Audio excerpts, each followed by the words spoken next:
So, almost a year later, how is your family holding up right now?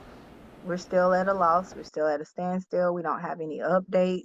I'm still receiving phone calls from friends and family asking me what's the update. No updates. Still, Just still nothing.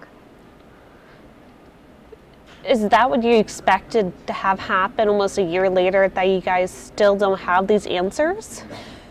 Absolutely not. Especially with all the military guys that were in there with him. Absolutely not. What has that been, that reaction for folks? I know when we originally talked, you said that party looked like there was both civilian and also military members there. Have any other military members kind of stepped up and told you guys more about what happened? No, not at all. It's kind of like, be quiet, don't say anything. As family, how does that make you feel? Not to trust the military. yeah. And, they're failing us, and they're failing the citizens.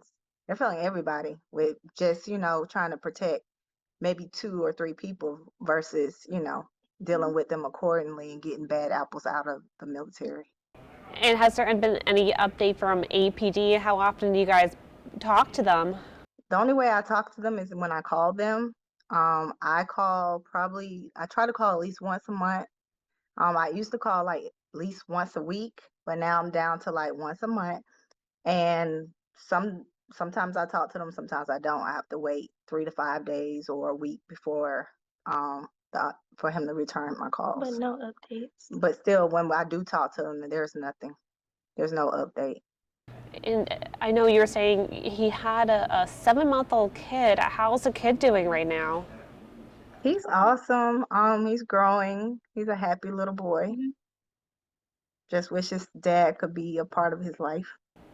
Have you guys been able to visit him at all? Is he still located in Alaska? Mm-hmm. Yes. He's been to the States more so than we haven't been back to Alaska since. So, No. yeah.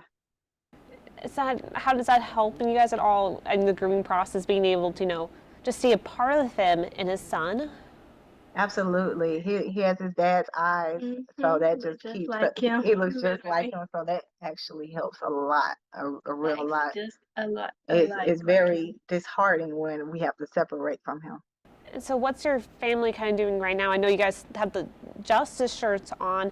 Is there anything you guys are doing trying to find answers? They'll asking for answers. Um, I'm not gonna, like I said before, I'm not gonna stop until I do get some answers and the person is brought to justice that did this. I did do a social media presence. Like I said, I'm not getting anywhere. I'm not getting any help. So Nobody's speaking up. nobody's Everybody speaking just up. quiet. Everybody's quiet. So it's really kind of hard for me being here, in Georgia, and Everything's going on everything in is going on in Alaska. Alaska. And when we originally spoke together, you said that you were going to be sure to be his voice, make sure you get that justice for him. How are you still doing that? Why is it still important for you to still have that voice? He needs his story heard and he needs justice. And I'm still, like I said, my social media presence is still very big. He has a Justice for JBER page where I do post on there, and it does get a lot of traction. But again, And we're still nobody won't help. and we're still shedding light on his situation and what's going on and everything, and nobody's helping. It's just quiet in Alaska. How does that make you guys feel when you hear that quiet? It doesn't feel good at all. It's just like it's the case been going on almost a year, and we have nothing at all. I don't even think we have even a case at this point. It's just there. I feel like the police not even helping either, Or the military. or the military too. I feel like they're just trying to keep everything on hush, but we're not gonna let that happen.